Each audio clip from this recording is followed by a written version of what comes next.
Kamusta po once again lang?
Alright guys, pasensya once again.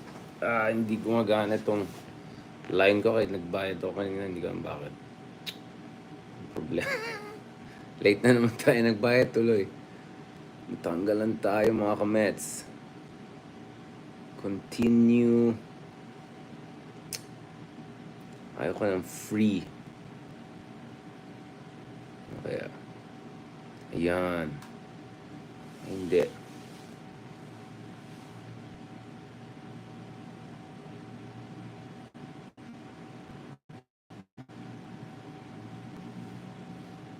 Hindi gumagana itong ano natin. Okay. Paalam na. Let's go. Bukas na tayo makapag-away sa smart na ito klase. Ayan. Okay.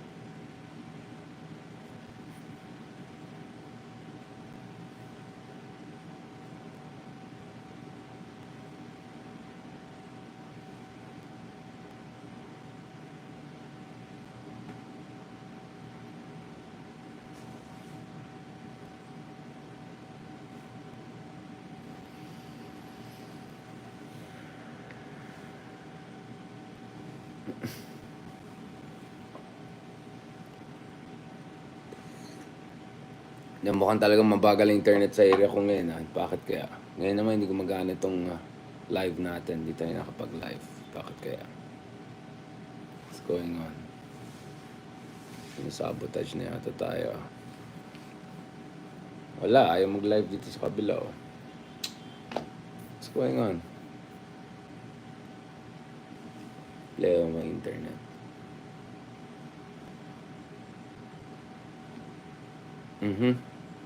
Nakita niyo ba ako sa Facebook? Guys, di ko nakikita yung sarili ko eh. Anyway, di ko naman kailangan makita yung sarili ko. Ang kailangan ko lang malaman is kung nandyan pa tayo sa Facebook. Oh, wala nga. Ayaw mo what's going on here. Ano pa nangyayari dito? Huh. Bakit di gumagana itong internet natin? Ano kayong...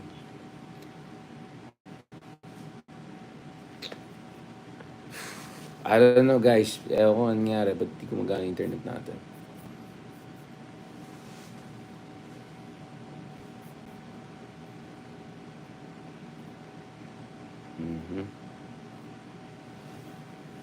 What's going on? Ang bilis naman mga to. Ha? Ano kaya nangyari dito?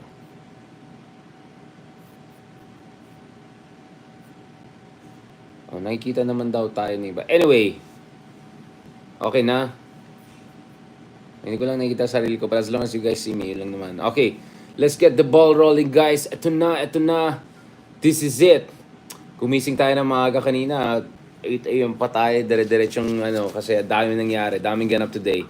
Obviously, right off the bat today, yung discussion natin is a bit geopolitics. At today, actually kanina lang, I would argue that Marcos Jr. perhaps presented his most important speech yet as far as foreign policy is concerned. Siya yung naging unang Filipino president to serve as the keynote speaker dyan sa Shangri-La Dialogue in Singapore.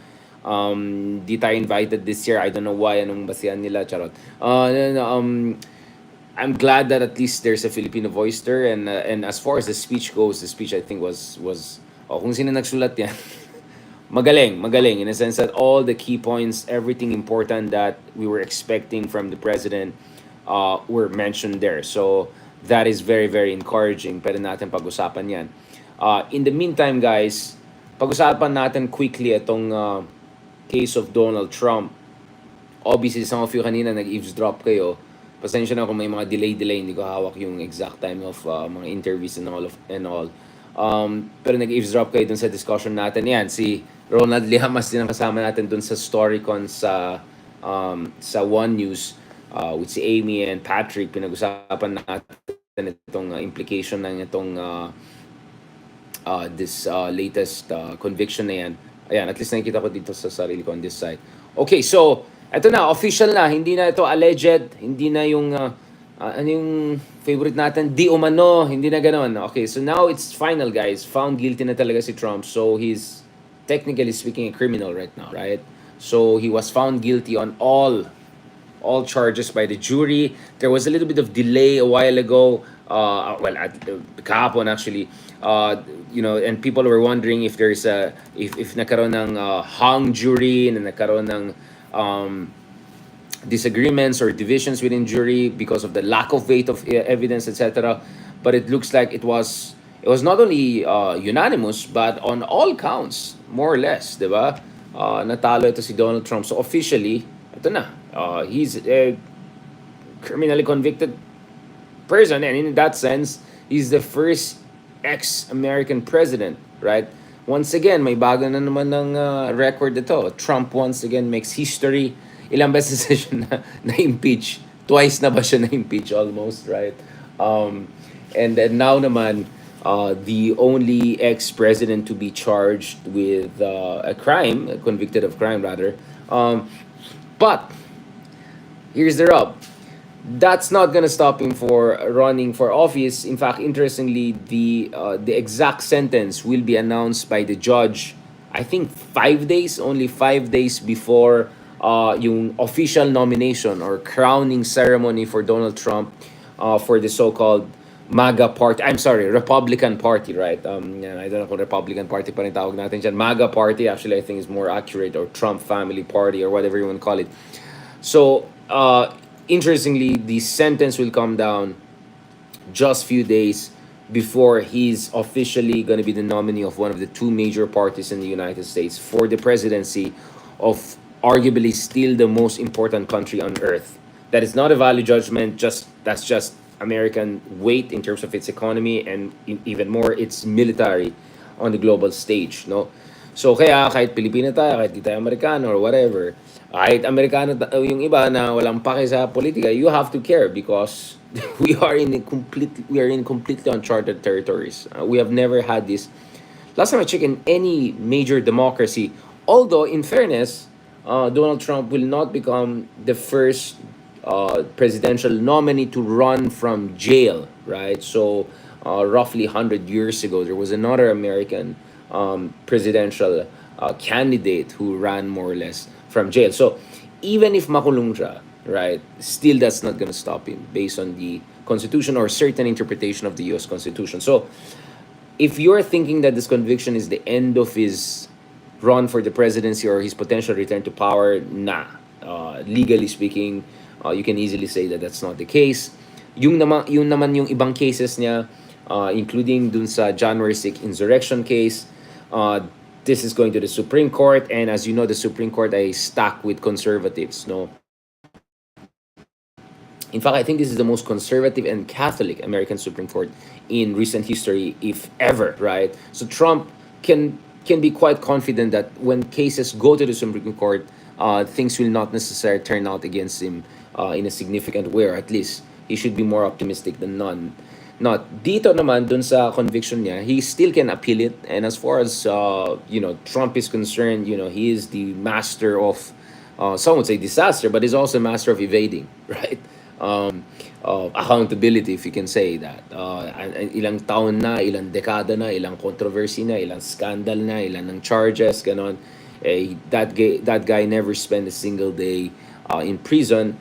Now, in fact, many would argue that there's a very low chance na he will in fact spend time in prison, even if let's say matalo yung appeal niya, right? Even if matalo yung appeal niya, even if lahat-lahat na yan mangyari, it's very unlikely that he'll spend time in jail because for some of the legal analysts and for some of the legal journalists that covered the court case and followed yung presiding judge, his language, his demeanor, his approach, the fact that we're talking about an ex-president who could become the next president, it's very likely that if ever the sentence comes down, at most it's under 1 year of detention, which by the way can be appealed. But it's also possible na hindi carcerative or incarceration yung mangyari sa kanya. Again, dito sa Pilipinas, we're very, very familiar with this situation, right? We're very, very familiar with this situation. Ex-presidents or presidents going to supposedly jail, next thing you know, house arrest lang yon, ba? Or nasa golden cage sila or something like that. So, it's highly likely that, yeah, some of you mentioned that baka lang yan, house arrest, some sort of other punitive measures na will not involve detention or incarceration. So, kaya honestly, hindi ko maintindihan bakit yung mga iba sobrang excited sila kagad, etc.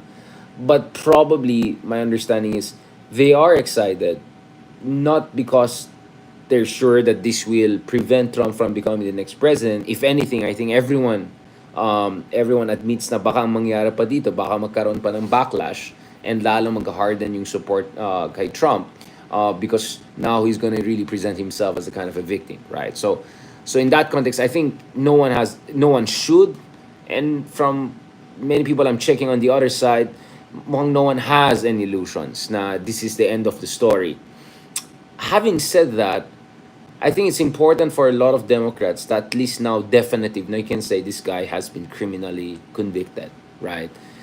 It's a big difference to just throw out, stuff there because sasabihin na kabila, bakit naman si Hunter Biden? Bakit naman si, I don't know, si Bill Clinton? Bakit naman? Well, none of those guys were not, criminally convicted on, I don't know, 36 cases or whatever like that, right? So I think at the symbolic level that's important.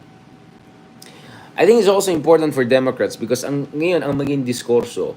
And I think I said that like 7 8 hours ago, and then kanina I was looking at the news and whoa, interesting. That's exactly what's happening right now.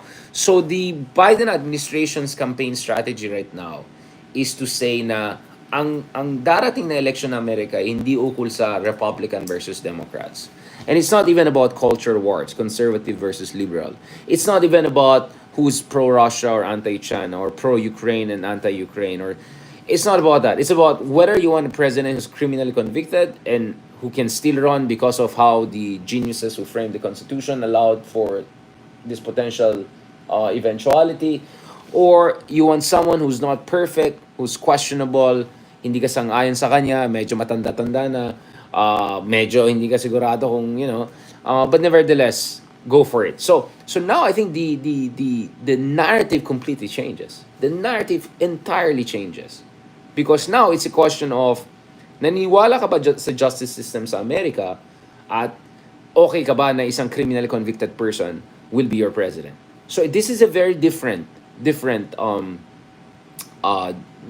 equation from what would have been otherwise. What would have been otherwise is, Biden throwing, accusations against Trump, Trump throwing back accusation at him. Bakit? Ganun, di ba? What about? Whataboutism. But now, one is criminally convicted, the other one is not, di ba? So what's going to happen here is the Trump camp is going to be more aggressive, more vengeful, and some would say even more threatening to whatever is left of American democracy. Kasi ang strategy ng Trump campaign is to attack the judge, potentially down the road, who knows, maybe attack the jury also. I didn't see that as much dun sa kanyang press conference, but he seemed very angry. He seemed very grim. He seemed very vengeful. And for anyone among us who has bothered to actually watch Trump's speeches over the past 6, 7, 8 months, aside from the fact na hindi lang si Biden ay medyo may mga, alam mo na, what you notice with Trump is hindi siya kasing entertaining, if I can put it. I mean, again, I definitely do not agree with his version of entertainment, with some of the really racist, nativist stuff that comes out of his mouth.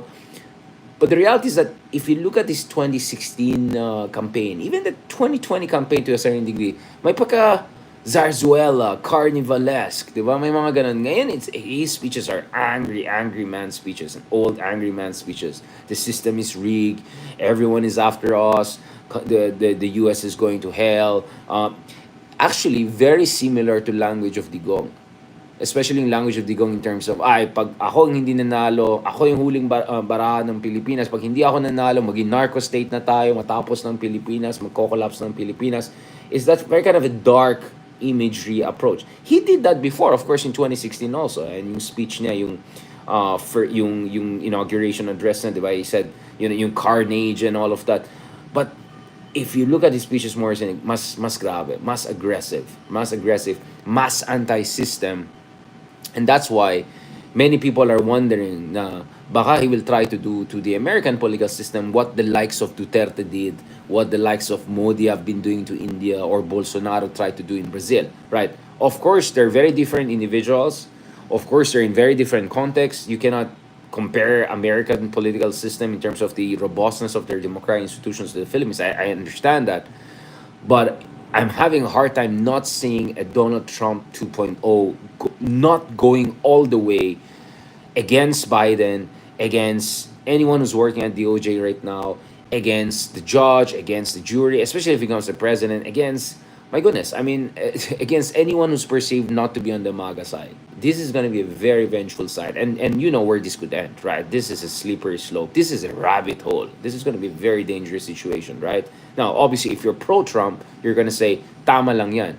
Let's really drain, let's really drain the whole Washington, D.C. political system of this supposed crooked establishment politicians, blah, blah, blah, right? So it's a very dark, aggressive, and increasingly authoritarian, if not only illiberal kind of populism. And that's why if you look at the passions of pro-Trump supporters, I see them a lot here in comment sections. Pati kanina, ang dami mga pro-Trump na Filipino. Pag-usapan natin mamaya, or mga Filipino-American for that matter. So yung mga supporters ni Trump ngayon are even more angry, even angrier at the system than they were in 2016, right?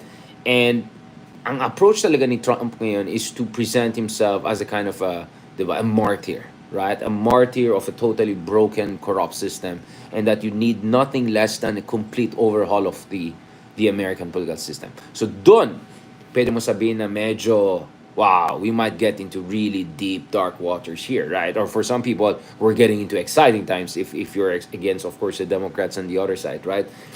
Now, on the Biden side, their argument would be, my goodness, this other guy really doesn't want to go to jail. He knows that if he doesn't win the presidency, most likely he's going to face multiple cases. He's probably going to face some sort of political decline or marginalization. I mean, I doubt that. I think Trump is kind of a, a political hero to a lot of Americans, etc. For a long time, some would say cult, right? Um, but the Biden team would say, even if you don't like me, kahit ayaw nyo sa akin, kahit matanda na ako, kahit sa tingin nyo hindi tama yung ginawa ko, kahit sa tingin nyo hindi ganun kagaling yung handling ko ng inflation whatsoever, if you don't vote for me, you're voting for the end of the American democracy. The American democracy is not perfect. There are a lot of problems with it. Obviously, he's going to blame the Republicans in the Congress. He's going to blame conservative judges in the Supreme Court. A number of them, what, three of them appointed by Donald Trump, and now nasira yung balance ng Supreme Court. So that will be the rhetoric from Biden. So sa aking palagay, this will be even more toxic and even more high stakes and even more consequential elections than 2020. And in that scenario, I think there will be even more contestation, not only polarization, not only discourse, not only marites, whoever wins, especially if the margins are so close.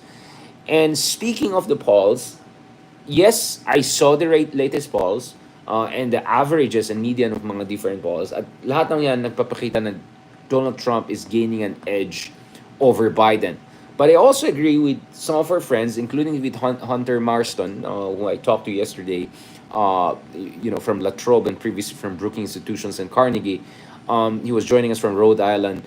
I do agree that there's also a possibility na as Trump becomes more aggressive and directly questioning the American political system, it will be easier for Biden to tell a lot of disaffected Democrats that, yes, I know you don't like me. Yes, maybe you don't like my Gaza policy. Maybe you don't like my withdrawal from Afghanistan. Maybe you don't like, some of my economic policies, etc. Maybe you don't even like me, right? But my goodness, I may be 4 out of 10. This guy is -10, right? So I'm still the better deal here. And it's possible, and I think this is the argument I'm hearing from a lot of people, is that if you look at the surveys right now, while they're close enough to the elections, and they're the worst for an incumbent in recent memory, his numbers of Biden are way worse than Obama heading into second term. I think what comparable probably to Carter in 1979, 1980, heading into the elections in 1980. But I also agree with some strategies na baka nangyari dito, there are many who are just signaling to Biden na you're not gonna win our votes by just saying I'm not Trump. You have to really do something. Change your policy on Gaza. Do something more significant on climate policy. Do something more significant, let's say, on immigration. Of course, from a progressive stance, from a more democratic stance. So it's very possible na etong movement in favor of Trump will dissipate in the coming months. Ang problem ko kasi dito is pag titignan mo yung mga polls sa US over the past 10 years or so, especially from since elections in 2012, I would say, no, this election is going to be decided by what? Who knows? 50, 60, 70,000 votes spread across 4 or 5 battleground states, right? Arizona, Florida, Georgia, or Michigan, Pennsylvania. So you can look at it 5 or 6 states. Although my sense is Florida is going to be more red. Probably Arizona has crossed the line. Maybe Georgia is still there. Then it's Michigan. Then it's so Pennsylvania, Ohio, right? So it's going to be really, really, really a long, long night come election night in November. Kasi yun nga, we might not know on the election night. In fact, on the morning of next day, It's going to be like last time, probably even worse, right? If the current trend lines continue, unless something really drastic happens that makes one party just so dominant in 3 or 4 out of the like 6 or 7 battleground or swing states. So this is just an incredible situation. That's why I think it's premature to say tapos ng laban, mananalo si Biden kasi Trump ganyan. I think that's absolutely wrong. But I think it's also absolutely wrong to say, oh, Trump is already leading in all of this, based on this survey, which is just a snapshot, and that this will hold all the way to November, even after this conviction case coming out. Because if you look at Trump, as I said kanina, diba?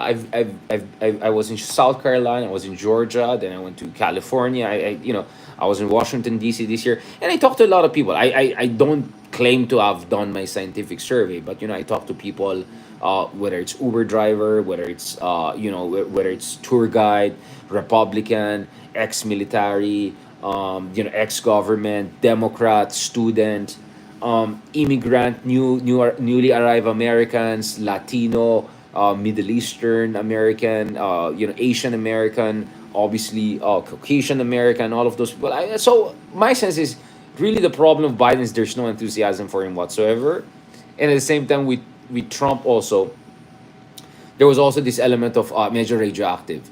So my sense is the radioactivity of Trump has already increased because of this. So it might turn off some of the, let's just call them skeptical Republicans and skeptical independents. But does it necessarily mean that they'll vote for Biden? I have a doubt also about that. So this is where the second part of my point comes in. My sense is this whole drama around Trump's guilty verdict and all of the extreme rhetoric that is going to come out of both sides. One side saying we want to prevent a criminal dictator from coming to power. The other side saying the whole system is rigged. This is a conspiracy. Ours is not just a candidate, but no less than no less than a martyr. This is where I think what's important to keep in mind is the third party candidate. For me, the big question was what will the number one third party candidate, and that is of course RFK Jr., right? Kennedy Jr. How is he gonna look at this issue? Ayan naman, nagko-comment na naman yung mga haters. I don't even have access to CNN, okay? I don't watch cable news and all that. Wala akong cable, wala akong TV, etc. Nagbasa naman tayo ng konti. Medyo travel naman tayo around the world, di ba? Now, for me, the important thing here is how will the third-party candidates, particular RFK, take advantage of the situation? So the big question for a long time is, unang-una, does RFK has a chance? I really doubt that. Pangalawa, but does RFK have a chance to be a major spoiler? Oh, definitely. I think he has very good chance. Does he have a chance to have twice or three times the votes that Ralph Nader got in 2000 elections that essentially ended the succession dream from Clinton to Al Gore? Yeah, definitely. And if you look at the momentum of RFK Jr., if you look at his messaging, and more importantly, if you look at how he has been responding to the recent verdict against Trump, man, I'm not discounting the possibility that RFK could be a big winner out of this, right? That Biden will not be able to create the enthusiasm factor, and then Trump's martyrdom kind of rhetoric and all may not still be sufficient to win over some of independents or some of the ex-MAGA people, a lot of whom are going to people like RFK Jr., right? So if you have watched some of the speeches of RFK Jr., you'll see a lot of people in his audience are ex-MAGA people or MAGA people who may not think that Trump is the best vessel anymore for the MAGA message, right? Now, initially, interesting, if you look at some of the reports, ang mas natakot kay RFK ay sila Biden. Kasi after all, RFK was supposed to be Democrat. He comes from the Kennedy family. He's from Massachusetts, right? If you look at his background, he used to be in environmental activism, etc. So initially, their fear was that RFK would be a bigger threat to Biden than to Trump. And in fact, yan, yung mga nagsasabi na, yan, nagsasalita ka na naman, Richard, ng CNN. No, this I'm showing. One criticism was this allegation that the Democrats were trying to block RFK from getting himself on the ballot, especially in some of the key states like Michigan, etc., battleground states which could define the direction of these elections. And the accusation was it was the Biden side who were trying to prevent him, or at least that's the allegation by the RFK Jr. camp, and also some of the investigative report by New York Times says a thing or two about it. Again, this is critical of Biden people. So dun sa mga syunga na, ano yan, CNN yan, mga ganyan. O di ano, Fox News lang kayo, mas ano pa, mas syunga pa. Balikan natin ito. No, going back to this, I think this is why I'm watching very carefully what RFK Jr. is doing. Because initially was seen as a bigger threat to Biden. And then later on, parang, wait lang, yung messaging niya ay mas malapit kay Trump. In fact, mas extreme pa siya kay Trump on certain issue. For instance, he's a total anti-vaxxer, right? And in fact, he felt Trump was not Trump enough during the pandemic period by allowing, I don't know, lockdowns, by allowing, Anthony Fauci, cabal, supposedly, mga ganon, imposing, restrictions on American liberties and freedom. So he's taking this kind of a very ultra-libertarian position, and some would say conspiratorial positioning, which has far more overlap with Trump narrative than with Biden. And more than that, interestingly, if you look at RFK Jr., right, yung personality niya, he's far more populist, at least the way he's appearing right now, than Biden. So in that sense, what I really think we should watch here is not only how the Biden and Trump team will exploit or leverage itong latest conviction to push for their own political agenda, except one side is, of course, criminally convicted, the other side is not. But what's also important to watch out for is anong gagawin ng mga third-party candidates to take advantage of here. Because RFK Jr. doesn't need to win 40%, 30%. He may not even need to win 15% of the votes to make a difference.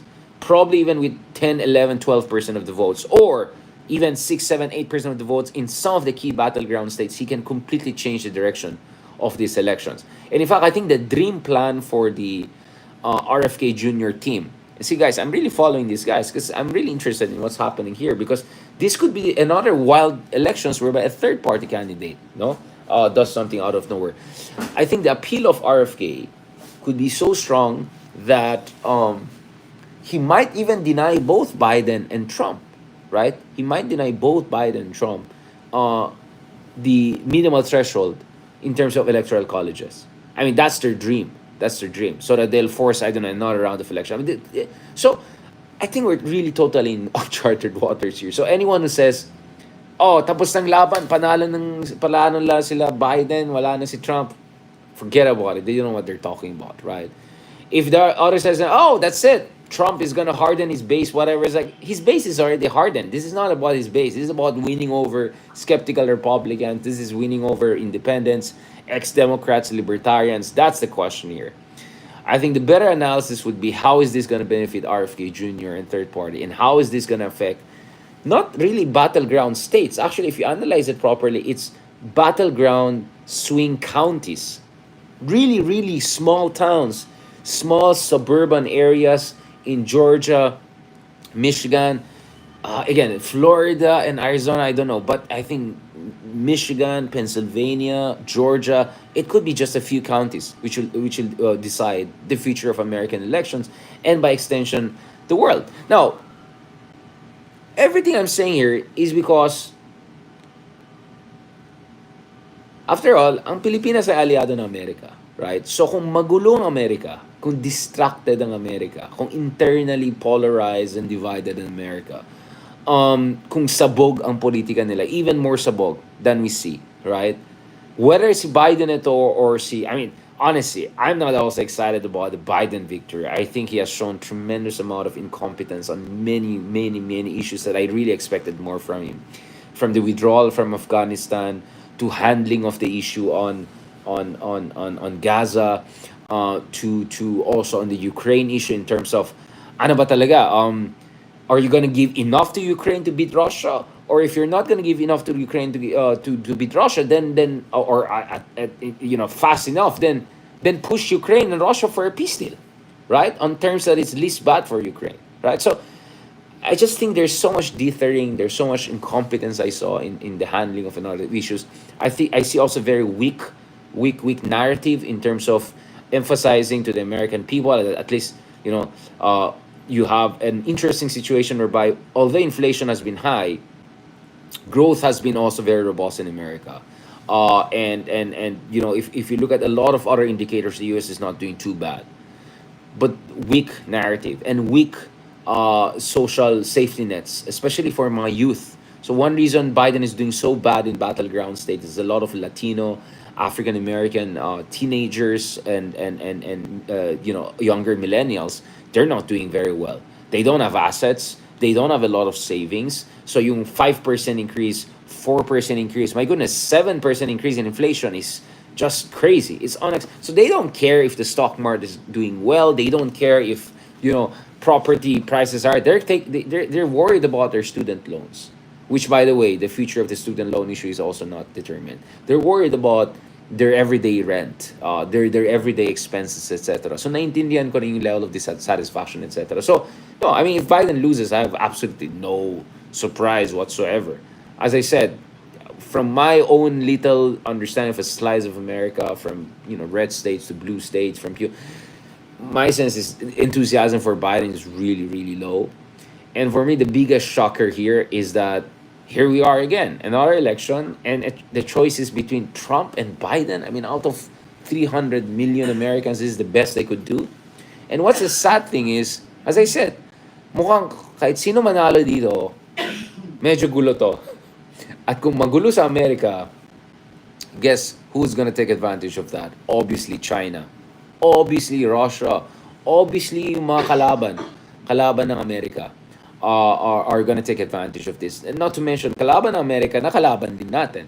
Right? So you can easily say, okay, Russia, fine. Russia is not a threat to the Philippines, right? Or at least Russia is not a direct threat to the Philippines. Although some would say they were involved in some disinformation pro Duterte stuff before here, but whatever. Si Mocha na lang kausapin nun. Anyway, but yun nga eh, pag sabog Amerika, mahina sila internationally. At kung mahina sila internationally, that's gonna affect their ability to be helpful to us. That's gonna affect their ability to be able to provide sufficient assistance for the Philippines. That's gonna affect their credibility to mobilize multilateral support for the Philippines on the West Philippine Sea issue, etc. That's gonna affect them, right? So, this is what I'm looking at here. Whoever, I don't care you're pro-Trump or pro-Biden.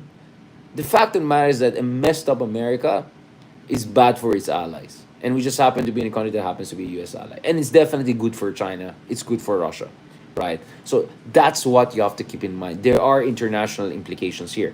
Now, let me just end on this note. Huwag na natin pag-usapan si BBM, parang boring yata sa inyo. Let's just talk about this. What I find fascinating are two kinds of Filipinos or Filipino Americans, right? Yung pro Duterte pero pro Hillary Clinton, right? Very interesting. Pro Duterte pero pro Hillary Clinton din noong 2016. Or potentially pro Duterte and then pro Biden ngayon. May mga kilala kong ganyan. Medyo matalino naman, in fairness. Hindi naman ito issue ng education or anything like that. I'm never elitist about that. I don't think having degrees and all is a good indicator of being a good person or having critical thinking necessarily, right? No. Right? You can be good in math but horrible in understanding history. So no, it's not related. And you may be someone who never had more than high school education and have more than enough critical thinking and organic intelligence. So no, it's not about that. So there are two types of people I find very, very interesting. Pro Duterte and pro Biden / Hillary Clinton. That's one group. The second group, which is even more interesting, and I see a lot of them right now, is anti-Duterte pero pro-Trump, right? And that I find very interesting, right? Because if you look at it, Trump and Duterte are far more similar to each other than Duterte Biden, Duterte Hillary, right? And yet we have people like that who think like that. I think the logic for the first group is this. Dahil ang Pilipinas ay mahirap pa tayong bansa, for developmental reasons, you need kind of a dictator so that it cleans up the system so that we can move up. Ang America naman, medyo developed na, so hindi na kailangan yan. So medyo pwede na yung mga Biden, Hillary type na ganyan-ganyan, right? So that's, I call them developmental, right? Voters, right? You know, depending on the level of development country, they think you need different type of leader. In principle, it's not a crazy idea, except I'm not sure I agree with their Duterte understanding of the situation. Not to mention, I'm not a fan of Hillary Clinton too at all, right? I think Democrats could have chosen a way better candidate than her. Way better women out there, women candidate out there. So that's the first group. Hindi, never nila na-explain sa akin ng ganito eh. Pero yun ang pagkaintindi ko eh, na ang Pilipinas kasi, ang gulo tayo, pasaway tayo, kaya kailangan ng mga Duterte type, ganyan-ganyan. Yung pala, mas pasaway pa si Duterte, di ba? Sabog pa. Mas sabog pa. Hindi naman yung sabog na ganyan, I mean yung medyo kalat-kalat. The second group is interesting. Pro-Trump, anti-Duterte, or actually, pro-Trump and pro-Dilaw, right? That I find also very interesting. Na parang kunyari, gusto nila si Lenny sa Pilipinas or whatever, pero sa US gusto nila si Trump. And then I hear different kind of, so obviously parang gets ko na, they like liberals in the Philippines kasi because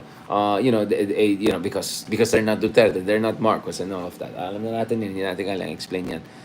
But pro-Trump sila dahil socially conservative sila. And that's interesting because if you look at positioning of many Liberal Party members, even to a certain degree, Lenny, kunyari on the issue of abortion, and even on the issue of divorce, I think, conservative, socially conservative yung mga liberals sa Philippines. So in fairness, I see some logic because there's a certain degree of overlap between the social conservatism ng mga liberal as in liberal party type, no? Or liberal leaning sa Pilipinas, and also the Republican Party in the United States. In fact, my sense is if the Philippines was a two-party system, karamihan ng mga middle class natin ay Republican. And if you look at social conservatism, I think the Philippines would have been 85% Republican, right? Philippines would have been a red state. I think the Philippines would have been a red state. I don't know, as red as Florida. I mean, maybe more like Florida tayo, di ba? In a sense na minsan purple lang konti pero really more red, di ba? So, yeah. So, I see why on the surface it seems totally crazy. But actually, if you look at the conservatism of liberals in the Philippines and pro-yellow or even pro-pink, middle class, it actually has more overlap with Republicans in the US than Democrats. And you see far more people in the Philippines not liking the whole woke stuff that we're seeing in the Democratic Party. And I've seen far more criticism of the OAC types or Bernie Sanders types in the Philippines than, say, Trump or something like that. So I kind of see the logic. But nevertheless, I find it interesting that considering what Trump could mean for immigration, for many people, including Filipinos, being able to go to the United States, for Filipinos to be able to migrate, for Filipinos na medyo tago na lang natin sa acronym na TNT, ay magiging safe. I don't know. I find it just interesting, right? Na people are okay with potentially a return of a president who's going to be even more aggressive on immigration with very stark implications for the Philippines. Because we're not Korea. We're not Europe. We're not an OECD country, right?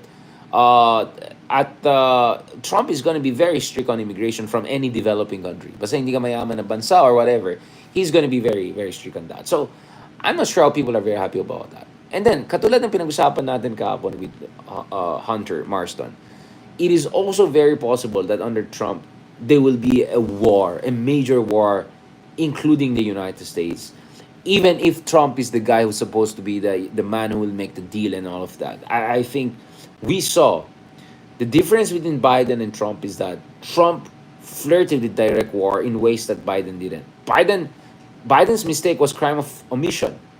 He was not competent enough in the withdrawal from Afghanistan or competent enough or strong enough to overrule Trump's badly negotiated deal with Taliban. The way Biden has been approaching allies in the Middle East or even in Ukraine It's more a crime of omission of what the US is not doing or not doing enough, which is a problem here. With Trump, it could be a very different issue. So, I keep on hearing, oh, but gusto natin si Trump? Kasi si Trump, anti-China yan, malakas yan. Okay, but when it comes to policies, first of all, when it comes to rhetoric, Biden has been also tough on China. So I don't know what their logic is. Pangalawa, if you look at it, actually Biden has imposed far more sanctions on China. For instance, if you look at tech sanctions against China on China's semiconductors, all of this happened under Biden, right? A lot of economic sanctions against China is happening under Biden. So I just don't see the logic of saying, oh, I like Trump because he's tougher on China than Trump. That Biden is less tough on China than Trump. I mean, what is your evidence for that? That he said something tough here and there, like his gangster accent. Like, this is where I see people are not really studying reality, right? They're just going with their. Who is the guy who oversaw the creation of the Quad with the Philippines, the Squad? It's Biden. He's not Trump. I'm not saying this to endorse Biden. I'm just saying I just don't understand why people always say that Trump is tough on China and Biden is not. Biden is the one who's putting Philippines and Japan together with the Japan Philippine. He under Biden we're seeing this squad of Philippines. So again, I just don't see it. I think there a lot of us are just socially conservative, ayaw sa mga Democrats, and then because Trump is the Republican guy, let's just go with the guy. Or let's be honest, maybe the Trump bling has done the magic on you guys, right? Siguro it's a matter of taste and preference, right? Na ayaw yung low-key old rich style ni Biden, mas gusto niya yung mga bling-bling style ni Trump. I don't know, right? And then of course you could also argue that, there was a I mean, surveys have shown that Filipinos among Asian Americans are the biggest supporters of Trump, right?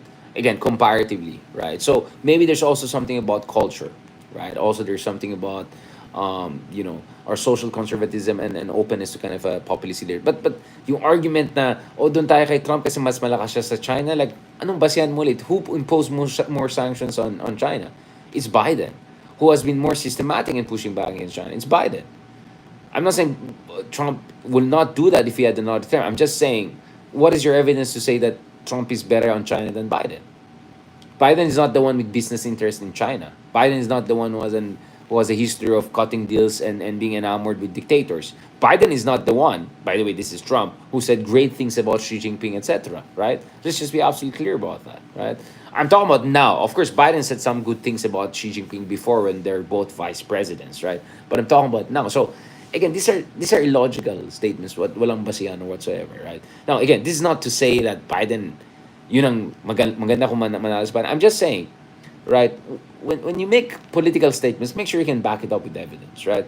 And then the other thing is, my worry again with Trump is that he's gonna pick wars with North Korea or someone in the Middle East or something like that. He almost picked a war back in 2020. Everyone knows the context of our conversation here. So even if he's actually, for the sake of argument, he's more anti-China. If he picks a war with North Korea or someone else in Middle East or whatever, he will be so distracted. America will be so bogged down that they will not be in a position to help us with China or help Taiwan, etc. So still, it's not gonna be a good scenario. So yung mga bye Biden, mga ganon, mag-isip ka ng konti, di ba? Because you can criticize Biden all you want. I'm not a fan of a lot of his policies.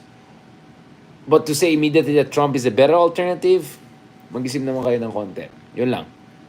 And by the way, both of them are going to be in their 80s.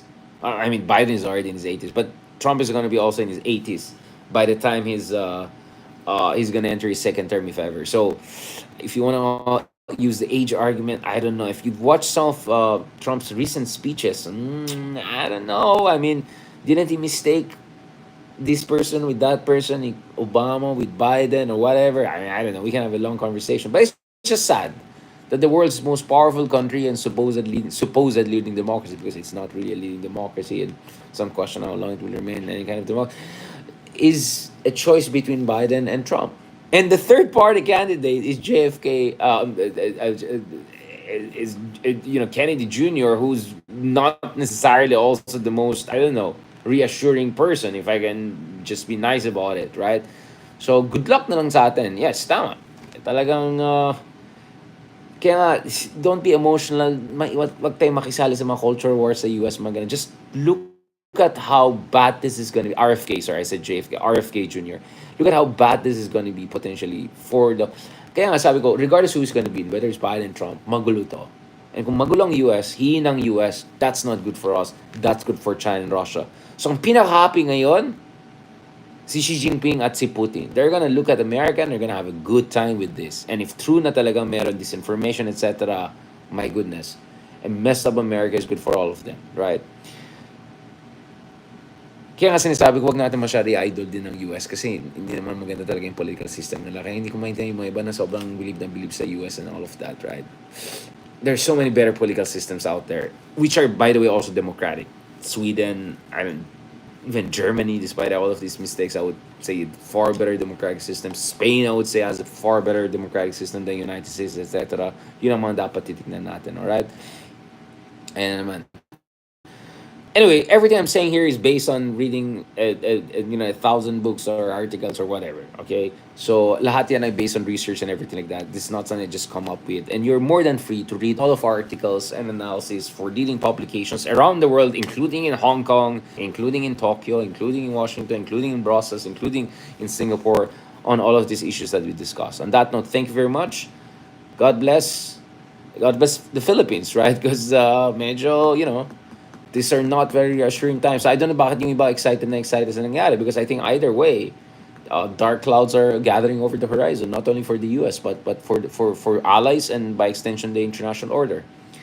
Thank you very much, and yes, looking forward to having more conversation dun sa dalawang group na yan. Very interesting. Pro-Trump, pero pro-Lenny rin. Tapos, na anti-Duterte. Tapos, pro-Duterte, pero anti-Trump, na pro-Hillary, mga ganun. Parang, there are people like that. Very interesting. Very interesting people. Thank you. God bless. And talk to you soon. And guys, please don't forget also to subscribe to us. Tuloy-tuloy lang yung support nyo. Bukas naman, God willing, we'll have yung parang illustrated edition natin with with Ronald naman. I will try to have it dun sa bulwagan ng mga bayani, mga ganun. So, of course, parating na yung Independence Day and Independence Week. Nagsimula na yung celebration of our national flag. So, medyo ganun yung mga context ng discussions natin. I'll see if I can make some part of my... hindi, tin-tape pa namin malalive pa namin yan. Parang hindi. Maybe some parts lang. Tignan natin, alright? We'll try to set up something.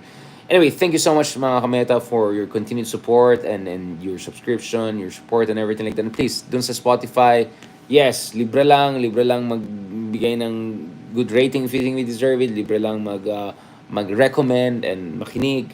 At hindi na kailangan ng maraming bandwidth dahil, although video nang in-upload ko, you can just listen to the audio, diba? So at least it's friendly also dun sa mga mahinang reception areas. Thank you so much also dun sa mga kameta natin, mga ka-deep divers natin, ka-D&D natin sa Cebu, from different universities who have sent their goodwills and invitations. So looking forward to, God willing, inshallah, having the opportunity to also have conversation with our friends there in Cebu, because Cebu is a fantastic place. It's cultured, great, economically dynamic, great podcasters, thinkers, university. So there's a lot to look forward to. Yun lang. So, looking forward, guys, and please continue to support us. Subscribe lang, libre lang, para tuloy-tuloy lang ito. Pati sa YouTube, please continue to subscribe to us. Richard Haydarian Vlogs, and Deep Dive naman. Just put Richard Haydarian on Spotify or Apple. God bless. Talk to you soon. Salamat po. Thank you.